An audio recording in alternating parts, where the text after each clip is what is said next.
우리는 지난 시간 유다 지파의 왕이 된 다윗이 또 7년 반 만에 하나님의 놀라운 섭리 가운데서 피 흘림 없이 온 이스라엘, 즉 통일 이스라엘의 왕이 되는 그 놀라운 모습을 보았습니다. 이제 그가 왕이 돼서 한 첫 번째 일은 우리가 지난번에 본 것처럼 그 여부수족이 차지하고 있던 예루살렘을 차지하게 되는 것이고, 그것을 수도로, 이스라엘의 수도로 정하는 일을 본 것이죠. 예루살렘을 다윗이 이스라엘의 수도로 정하면서 가장 먼저 생각한 것은 하나님의 이 법궤를 이 예루살렘으로 모셔와야 되겠다라는 생각이었죠. 왜냐하면 이 법궤는 단순한 상자가 아니라 하나님의 임재 상징이고 또 하나님과의 교제를 위해서 가장 중요한 물건이기 때문에 그렇게 마음의 각오가 있었던 것이고, 그것이 또 다윗의 신앙이었던 것이죠. 예배의 중심 장소는 성막이지만 또 성막의 중심은 바로 이 법궤입니다. 법궤는 여러 가지 다른 이름으로 불리기도 하는데 증거궤, 또 언약궤, 또는 오늘 본문처럼 하나님의 궤라고 불리는 물건이죠. 법궤는 가로 114cm 정도 됩니다. 그러니까 1m 조금 넘는다고 생각하시고, 여러분 한번 생각해 보시면 됩니다. 1m가 조금 넘고, 그리고 세로가 한 68cm, 또 그리고 높이도 한 68cm. 그러니까 꽤 큰 장방형의 그런 상자가 되는 것이죠. 또 이것은 아카시아 나무로 만들게 하고 그 안팎을 순금으로 싼, 그리고 우리가 다 아는 것처럼 그 모세의 그 십계명 두 돌판, 또 만나와 또 아론의 짱난 지팡이, 이 세 가지 물건이 있으면서 하나님이 계시는 것을 늘 표현하는 놀라운 그 법궤가 이 이스라엘 가운데 있었던 것이죠. 그러나 이 당시 법궤는 블레셋에게 뺏겨서 이리저리 전전하다가 아비나답의 집에 그대로 방치된 지 꽤 시간이 지났습니다. 그래서 다윗이 이 바알레 유다라는 지역까지 가서 예루살렘의 법궤를 모셔와야겠다고 생각하고 오늘 실행하는 날이 된 것입니다. 그런데 이 법궤를 모시면서 네 사람이 나타나죠. 우사가 나옵니다. 오베도돔이 나옵니다. 다윗이 나옵니다. 그리고 미갈이 나옵니다. 이 네 사람이 법궤를 모시는 이 네 종류의 예배자가 돼서 그 모습을 통해서 하나님이 원하시는 예배가 과연 무엇인가 우리에게 말씀해주고 있습니다. 첫 번째 사람이 우사인데, 우사에 관한 얘기가 6절에서 8절까지 나옵니다. 여러분 읽으셨지만 우리가 또 6절에서 8절 한 목소리로 같이 읽겠습니다. 6절 시작. 그들이 나곤의 타작마당에 이르러서는 소들이 뛰므로 우사가 손을 들어 하나님의 궤를 붙들었더니 여호와 하나님이 우사가 잘못함으로 말미암아 진노하사 그를 그곳에서 치시니 그가 거기 하나님의 궤 곁에서 죽으니라. 여호와께서 우사를 치심으로 다윗이 분하여 그곳을 베레스 우사라 부르니 그 이름이 오늘까지 이르니라. 아멘. 이 우사와 법궤와의 관계 핵심은 우사가 법궤를 운반하는 중에 죽었다는 거죠. 정말로 조금 이해되지 않는 말씀이 오늘 나오는 겁니다. 오늘 말씀에는 없지만 위에 보면 3절에 보면 하나님의 궤를 새 수레에 싣고 산에 있는 아비나답의 집에서 나오는데 아비나답의 아들 우사와 아효가 그 새 수레를 몰았다고 말씀합니다. 그러니까 이 우사와 아효가 이 모든 지금 이 법궤의 이동식의 중심이 되고 움직이는 것을 보게 되는 것이죠. 그런데 이 법궤를 실은 수레가 나곤의 타작마당쯤 오는데 갑자기 수레를 이끄는 소가 무슨 이유인지 모르지만 막 뛰는 거예요. 그러니까 우사가 경황 중에 그 법궤를 손으로 확 붙들게 되는 것이죠. 그러자 여러분이 읽으신 이 7절에 보니까 하나님이 이것을 보고 진노하셔서 그곳에서 치시고 거기 하나님의 궤 곁에서 죽었다는 거예요. 참으로 이해하기 어려운 일이죠. 하나님은 선하시고 은혜로우시고 오래 참으시고 그리고 모든 것들을 보살펴 주시는 분인데 법궤가 땅에 떨어지지 않도록 붙잡은 우사가 죽은 것입니다. 그러면 우사는 그때 떨어지려고 할 때 이 법궤를 붙잡지 않고 방치하라는 것인가요? 하나님이 왜 우사를 죽이셨을까요? 여러분, 여기에 대한 성경적 대답은 법궤를 운반하는 방법을 이 우사가 어겼기 때문이에요. 이 법궤가 너무나 중요한 것이기 때문에 하나님께서는 모세에게 직접 그것을 어떻게 만들고 어떻게 운반해야 하는지에 관해서 구체적으로 말씀해 주신 거죠. 그래서 제가 아까도 말씀드린 가로가 114cm 이런 얘기 하는 것도 하나님이 규빗이라는 단어를 통해서 정확하게 말씀해 주셨기 때문입니다. 거기서 끝나는 것이 아니라 이제 이 민수기 4장 안에서는 이 언약궤를, 이 법궤를 옮기는 방법이나 여러 가지 관해서 구체적으로 말씀하고 있으셨습니다. 첫 번째는 하나님의 궤를 옮기는 일은 레위 자손 중에서 해야 된다. 두 번째는 하나님의 궤를 옮길 때에는 이 채를 껴서, 이 막대기 같은 거를 껴서 메어서 꼭 옮겨야 된다, 이렇게 말씀해 주시고, 셋째로 절대로 만지지 말라, 이렇게 말씀해 주셨죠. 법궤는 사람이 손을 대거나 호기심으로 또 들여봐서도 안 되는 것입니다. 사람의 손이 직접 닿지 않도록 이 법궤에 부착된 막대기를 끼워서 거기에 어깨에 매서 운반해야 되는 것이죠. 그런데 이 명령을 우사는 어긴 것입니다. 그렇다면 왜 우사는 이 명령을 어겼을까요? 여기에 대한 해답은 사무엘 상하를 두루 보면 그때야 우리가 알 수 있는 겁니다. 이 법궤는 사무엘상 6, 7장에 보면 이스라엘이 엘리 제사장 시절에 블레셋으로부터 법궤를 빼앗겼다가 다시 찾아와서 두려워하는 중에 이 아비나답의 집에 안치하고 그 이후로 70년이나 지난 거예요. 그러니까 아비나답의 이 자손되는 아효와 우사가 이 모든 관리를 하게 되는 것이죠.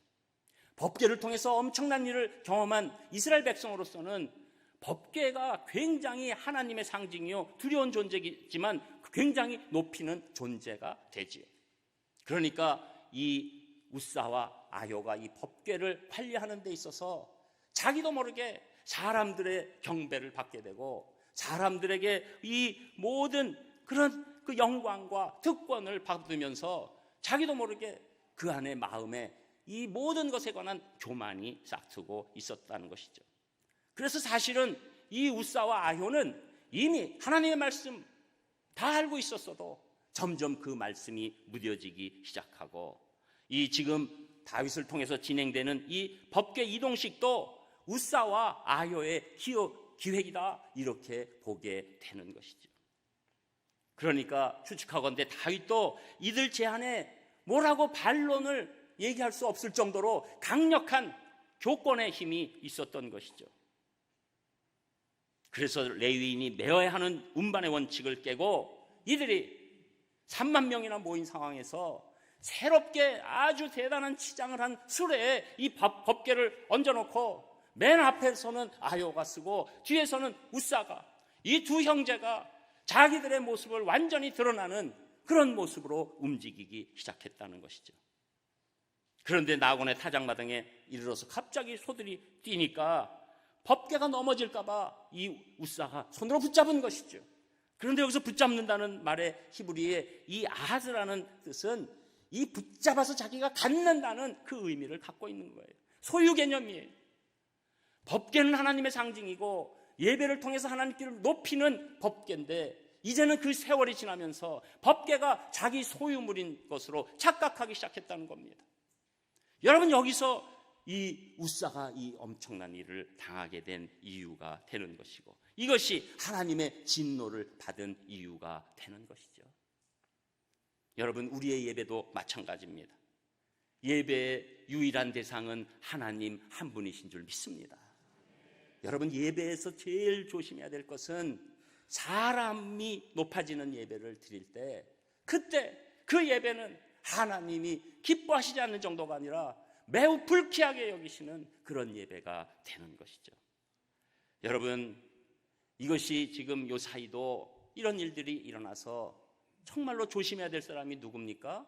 사실 교회에 공헌이 큰 사람들이 조심해야 되고, 또 개척을 했거나 부흥을 일으킨 담임 목사가 가장 여기에 위험성이 있는 것이죠.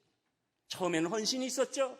그러나 그 예배 가운데 사람들이 모이고 여러 가지 놀라운 일들이 생기기 시작해서 사람들이 높여주면 그때 하나님의 경외 받을 것을 사람이 가로채기 시작할 때, 그때 그 예배가 사실은 굉장히 웅장하고 멋있는 것 같아도 하나님이 받으시지 않는 예배가 되는 것입니다. 예배는 오직 하나님만이 높여져야 되는 줄 믿습니다. 저는 우리 산상교회는 오직 하나님을 높이는 귀한 예배가 되기로, 그리고 그런 예배자가 되기를 주님의 이름으로 축복합니다. 그리고 두 번째 사람이 나타나는데 그 사람이 오벳 에돔인데 그 사람의 말씀이 9절에서 11절에 나옵니다. 9절에서 11절 세 절도 우리가 한 목소리로 같이 읽겠습니다. 9절 시작. 다윗이 그날에 여호와를 두려워하여 이르되 여호와의 궤가 어찌 내게로 오리요 하고 다윗이 여호와의 궤를 옮겨 다윗성 자기에게로 메어 가기를 즐겨하지 아니하고 가드 사람 오벳 에돔의 집으로 메어 간지라. 여호와의 궤가 가드 사람 오벳 에돔의 집에 석 달을 있었는데 여호와께서 오벳 에돔과 그의 온 집에 복을 주시니라. 아멘. 여러분, 지금 다윗의 마음이 어땠겠어요? 정말로 이 언약궤를 자기가 있는 예루살렘에 모셔서 제대로 된 성막 안에서 예배를 드리고 싶은 그 강렬한 마음이 있었는데 전혀 예상치도 못한 일이 일어나고, 그리고 가장 중요한 인물이라고 할 수 있는 우사가 죽어버리는 일을 일어나니까 처음에 그 마음이 막 감당하지 못해서 그 8절에서는 다윗이 분해서, 이 분했다는 것은 하나님께 분했다는 게 아니에요. 내가 왜 이 모든 절차를 온전히 챙기지 못했는가, 자기를 향한 그 분함이 있었던 거죠. 그러니 얼마나 두려웠겠습니까? 내가 또 멋대로 옮기다가 무슨 일이 어떻게 일어날지 모른다는 생각 가운데서 정말로 이제는 아무것도 할 수 없는 상황이 됐다는 것이죠. 그리고 하나님의 궤가 지금 나한테 올 수 없지, 내가 어떻게 받을까, 이런 생각을 하고 있는 때지요. 그리고 또 그렇다고 해서 이 아비나답의 집으로 다시 보낼 수도 없는 겁니다. 그것은 우사의 집이니까 그쪽으로 다시 보낼 수도 없고, 진퇴양난이 이런 것이죠. 그런데 어떤 과정이 있었는지 몰라도 어쨌거나 다윗이 오벳에돔의 집에 있게 이 일을 하게 됐습니다. 여러분, 다윗도 지금 즐겨하지 않는다고 이미 10절에 나와 있죠. 여러분, 오벳에돔의 입장을 한번 생각해 보세요. 이건 날벼락이죠. 멀쩡히 있는 사람입니다. 아무리 레위인이라도. 그런데 갑자기 지금 우사가 죽은, 그렇게 사람들이 추앙하던 우사가 죽었는데 그것이 우리 집에 온다? 그러면 우리 집에 와서 내가 뭐 아무것도 아닌 내가 이거 잘못 관리하고 이러다가 나도 죽고 가족도 다 죽고, 오벳에돔 마음 가운데서는 이것을 어떻게 하면 피할까, 이런 생각이 있을 수 있는 거죠. 자기만 죽어도 괜찮은데 가족까지 다 죽으면 어떡할까? 차라리 가족들과 데리고 딴 지역으로 도망가는 게 낫지 않을까? 이거 제 생각이니까 지금 하는 거예요. 그런데 오벳에돔은 이 언약궤를 받았다. 이건 무슨 얘기입니까? 오벳에돔은 언약궤를 받아도 죽을 각오가 돼 있다는 거죠. 오벳에돔이 여기 간단히 나오는 것 같아도 오벳에돔은 언약궤가 와서 자기가 죽을지라도 저는 하나님을 섬기겠습니다. 우리 가족에게 피해가 올지라도 저는 하나님의 언약궤를 섬기겠습니다. 그래서 다윗도 받을 수 없고 지금 이래저래 뭐 이럴 수도 없고 저럴 수도 없는 상황에 목숨을 걸고 이 하나님의 궤를 받게 되는 것이죠. 그랬더니 어떤 일이 일어났습니까? 오벳에돔의 집에 석 달을 있었는데, 여러분, 시간이라는 것은 굉장히 절대적이지 않아요. 상대적이에요. 여러분, 지금 오벳에돔의 석 달이 길었을까요? 짧았을까요? 잘하셨습니다. 또 아무도 대답 안 할까 봐 걱정했는데 길었죠. 여러분, 우리가 몸이 아프면 엄청 길죠. 우리가 고난 가운데 있으면 엄청 길죠. 그런데 재밌는 일이 있거나 내가 좋아하는 거 있으면 얼마나 빨리 지나가는지. 오늘 참여한 우리 유신고 야구팀 선수들은 올해가 빨리 지난 줄 믿습니다. 좋으니까. 2019년 이렇게 빨리 갔어. 그런데 여러분, 맨날 이상한 일 생기고 나 아프고 막 두렵고 이래 보세요. 하루 지나는 것이 너무 힘들죠. 오벳에돔의 세 달은 그냥 세 달이 아니죠. 그런데 오벳에돔은 목숨을 걸고 그 세 달을 지내게 됐을 때 하나님께서 그 믿음을 보시고 그 예배를 받으시고 오벳에돔과 그의 온 집에 복을 주셨다는 것입니다. 그 복도 구체적으로 나중에 보면 역대상 13장을 보면 오베데돔의 가정과 모든 소유물에 복을 주셨다고 얘기하고, 또 나옵니다. 역대상 26장에 후손들에게도 복을 주셨다. 여러분, 생명을 걸고 예배 드리는 자에게 하나님께서 놀라운 복을 주시는 줄 믿습니다. 여러분, 우리 생명을 건다는 건 무슨 얘기입니까? 지금 오베데돔 같이는 아니더라도 생명을 건다는 것은 내가 지금 하고 있는 모든 일 가운데 이 예배를 가장 중요하게 여긴다는 것이죠. 아직도 지금 단풍이 아름답게 펼쳐 있는데도 불구하고 오늘 여러분이 여기 예배에 나오신 것 하나님께서 기뻐 받으시는 줄 믿습니다. 여러분, 이 일주일의 모든 시간이 다 같은 시간이 아닙니다. 내가 하나님 앞에서 가장 소중히 여기고, 그리고 결정적인 지금 북한에서 지하에서 예배 드리는 분들은 정말로 생명을 걸고 예배 드리는 것이죠. 여러분, 왜 그렇습니까? 예배는 생명과도 바꿀 수 없는 우리의 가장 고귀한 움직임이기 때문에 그렇습니다. 우리가 생명을 걸고 예배 드리면 하나님께서 우리에게 놀라운 역사와 응답을 베풀어 주시는 줄 믿습니다. 저는 여러분이 생명을 다해서 드리는 예배로 하나님의 진짜 복이 강력하게 임하시기를 주님의 이름으로 축복합니다. 그리고 세 번째 인물이 누굽니까? 다윗이죠. 다윗의 말씀이 12절에서 15절까지 나옵니다. 조금 길지만 12절에서 15절 같이 읽습니다. 12절 시작. 어떤 사람이 다윗 왕에게 아뢰어 이르되 여호와께서 하나님의 괴로 말미암아 오벳에돔의 집과 그의 모든 소유의 복을 주셨다 한지라. 다윗이 가서 하나님의 궤를 기쁨으로 메고 오벳에돔의 집에서 다윗성으로 올라갈새 여호와의 궤를 맨 사람들이 6걸음을 가매 다윗이 소와 살진 송아지로 제사를 드리고 다윗이 여호와 앞에서 힘을 다하여 춤을 추는데 그때 다윗이 배 에봇을 입었더라. 다윗과 온 이스라엘 족속이 즐거이 환호하며 나팔을 불고 여호와의 궤를 메어 오니라. 아멘. 다윗은 웃사가 죽자 벗개를 잠시 오벳에돔의 집에 맡겨놓았죠. 그 시간에 다윗이 여러 가지 생각이 많았을 겁니다. 왜 이렇게 됐을까? 자신의 뒤를 뒤돌아봤겠죠. 그런데 오벳에돔의 집과 소유에 하나님께서 복을 주셨다는 소리를 듣고 이제는 법궤를 옮길 때가 됐나 보구나 라는 생각에 기쁨이 넘치기 시작하고, 그래서 지난번의 잘못을 해결하려고 최선을 다하기 시작합니다. 먼저 법궤를 수레에 모시는 것이 아니라 레위인의 어깨에 매게 하는 것이죠. 한마디로 말씀대로 한 것입니다. 여러분, 그래도 두려워서 재밌는 게 13절에 보면 여호와의 궤를 맨 사람들이 6걸음을 가매 다윗이 소와 살진 송아지로 제사를 드렸다 이렇게 나옵니다. 이 하나님 말씀대로 하나님의 궤를 이 레위인에게 매놓고 다윗이 딱 본 거예요. 6걸음까지 가는데 사나 죽나. 여러분, 다윗이 그 정도로 놀란 거예요. 이거 하나님 말씀, 내가 이것도 하나님 말씀대로 못 드리는 거 아니야? 그걸 보다가 아무렇지도 않으니까 그 다음에 다윗이 소와 살진 송아지로 예배를 드리게 되는 것이죠. 여러분, 이 예배는 하나님의 말씀대로 하나님의 말씀이 있는 예배가 돼야 될 줄 믿습니다.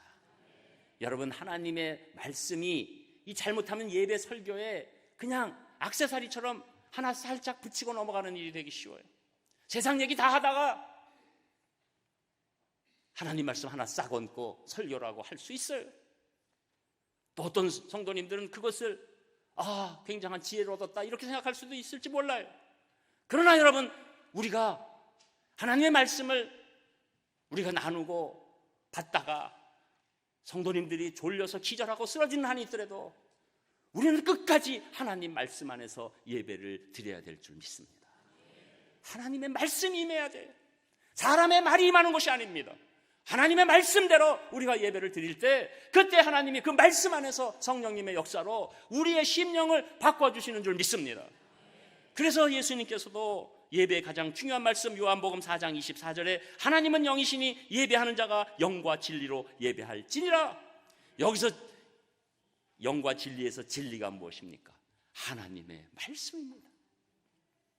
여러분, 우리가 말씀을 붙잡고 말씀대로 예배를 드릴 때 하나님께서 기뻐 받으시는 줄 믿습니다. 그리고 또 우리가 이 병행 구절을 좀 봐야 되는데, 이 병행 구절은 지금 역대상에 있는 그 15장 말씀이 같이 나가고 있어요. 지난번 다윗은 처음에 법궤를 운반할 때 6장 1절에 보면 3만 명을 동원했습니다. 그래서 3만 명 가운데 오니까 그때 또 아효와 우사가 또 붕 뜬 거예요. 3만 명 앞에서 내가 번째를 보여야지. 그리고 새수레에다가 딱 얹어놓고 자기들이 옷을 딱 입고 막 이렇게 하고 나간 겁니다. 그런데 역대상 15장에 보면 지금 두 번째 이 오베데돔 집에서 예루살렘으로 옮길 때는 숫자가 딱 나온 게 아니라, 이건 제가 셌으니까 고생한 줄 아셔야 됩니다. 862명만 동원했어요. 3만 명에서 862명. 여러분, 여기서 우리가 할 수 있는 게 뭡니까? 하나님께서 기뻐하시는 예배는 숫자가 아니라는 거예요. 하나님께서 기뻐하시는 예배는 예배자의 순수한 마음입니다. 다윗이 3만 명, 그게 우사의 제안인지 본인의 의견인지 몰라도 3만 명을 한 이유는 사실 있어요. 왜냐하면 통일왕국 이스라엘의 왕이 되니까 12지파에 대해서 다 자기가 나름대로 이 왕권이 있다는 것을 보여주기를 원하고 싶죠. 그러니까 지파별로 다 불러 모았습니다. 3만 명이나 채웠습니다. 그런데 거기에 엄청난 일이 벌어지고 말았죠. 그러니까 지금 다윗은 하나님의 마음을 알았어요. 하나님께서 받으시는 예배는 숫자가 아니라 예배자의 순수한 심령이다. 여러분, 저희 산상교회 비전은 세계에서 예배를 제일 잘 드리는 교회입니다. 오늘 새로 오신 분이나 방문하신 분들 가운데서 지네가 세계에서 예배를 제일 잘 드린다네, 이렇게 생각하지 마세요. 우리의 비전이에요. 그런데 왜 비전을 그렇게 가질 수 있습니까? 우리 산상교회 오늘도 지금 한 400여 명 좀 안 되는 분들이 앉아 계신 것 같은 느낌인데, 우리 400여 명이 가장 순수한 마음으로 드리면 그 예배는 이 세상에서 제일 잘 드리는 예배가 되는 줄 믿습니다. 여러분, 예배는 숫자로 드리는 게 아니에요. 3만 명이 아니라 100만 명이 사람을 높이는 예배를 드리면 하나님 받으시는 예배가 아닙니다. 그러나 5명이라도 2~3명이라도 내 마음의 모든 정성을 다해서 순수한 마음으로 드릴 때 하나님께서는 그 예배를 기뻐 받으시고 내가 진정 나를 사랑하는 예배자다, 이렇게 인정해 주실 줄 믿습니다. 그래서 우리는 결국은 우리 산상교회가 세계에서 예배를 제일 잘 드리게 되는 길은 우리 성도님들이 다른 것 바라보지 않고 하나님만 사랑하는 마음으로 순수하게 예배 드릴 때 그 비전이 이루어지는 줄 믿습니다. 그리고 14절에 보니까 다윗이 법궤가 드려 예루살렘으로 올라오니까 온 힘을 다해서 춤을 추는 거예요. 적당히 한 것이 아닙니다. 온 힘을 다해서 춤을 춘 것이고 열정적으로 했습니다. 다윗이 언제 춤춰봤나요? 언제 카바레 다녀봤겠어요? 막춤이죠. 근데 온 힘을 다해서, 그리고 자신이 제일 선두에 서서 춤을 추면서 나아가는 거예요. 이 원어로 이 단어를 보면 이건 한 번 춤을 추고 끝낸 거 아니라 계속해서 추는 것이고 빙글빙글 돌면서 춤을 추는 것입니다. 여러분, 중동 지역에 혹시 여행 프로그램 보면 이 옷 입고 빙글빙글 도는 춤 있어요. 그거 빙글빙글 돌다가 웬만한 사람 다 쓰러집니다. 그냥 지금 다윗은 너무너무 이 언약궤가 예루살렘으로 우사가 죽은 후에 들어오니까 어찌할 바를 모르고 그냥 춤을 추고, 위신과 체면도 없고 지위와 권력도 없고 명예도 없고 부도 없고 오직 하나님 앞에서 열정적인 마음으로 춤을 추기 시작하는 것이죠. 다윗은 자신의 하나님 임재 가운데 하나님 목전에 있다는 마음으로, 그 느낌으로 온 힘을 다해서 열정적인 예배를 드리고 있는 것이죠.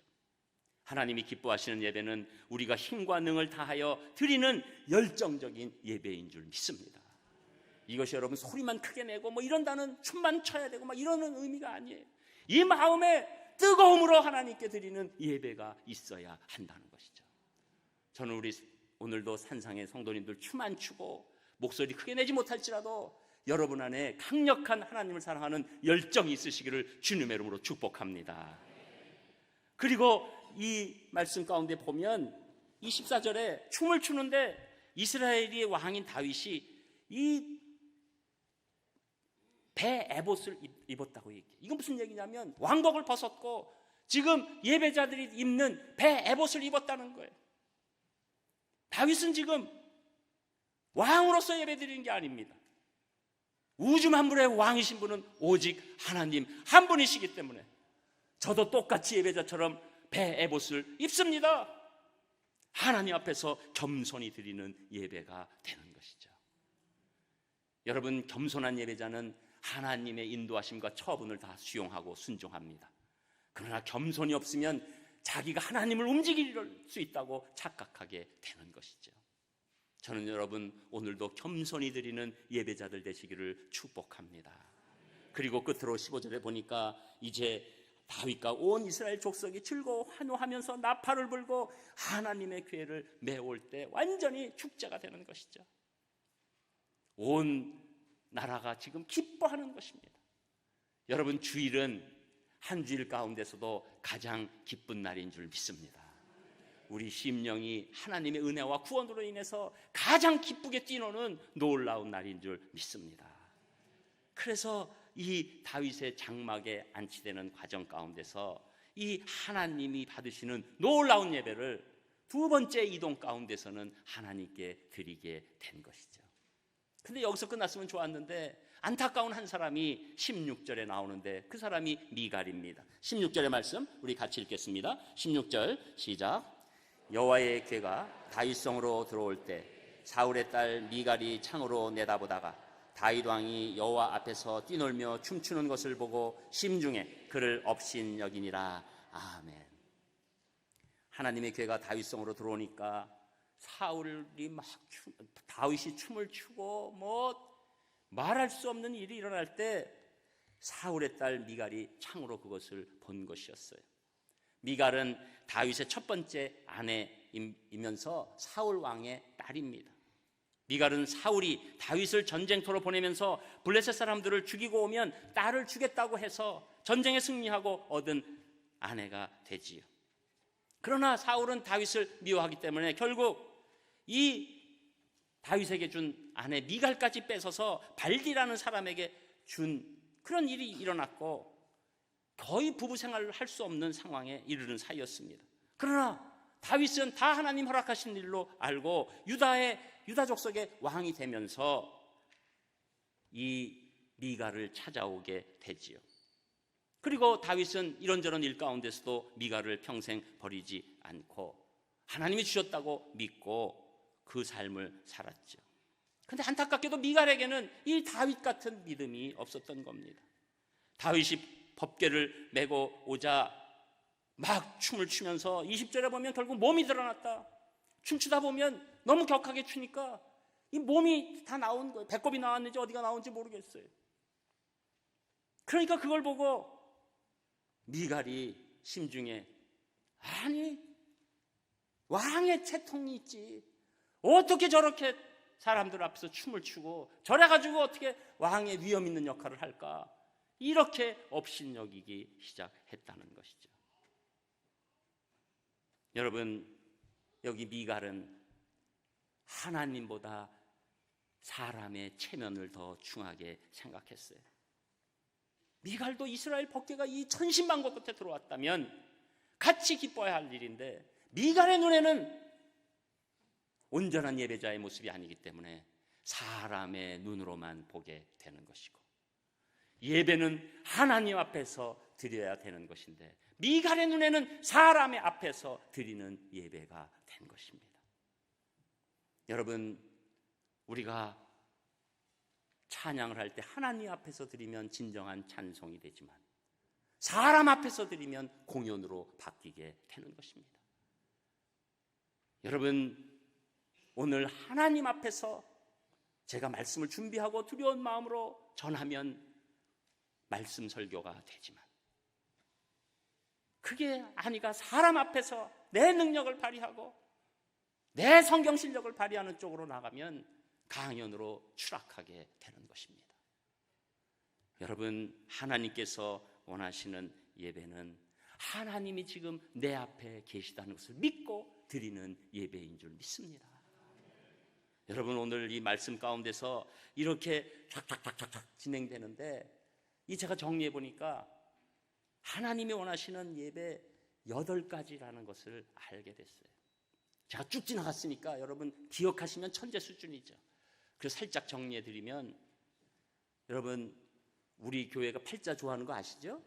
왜 그렇죠?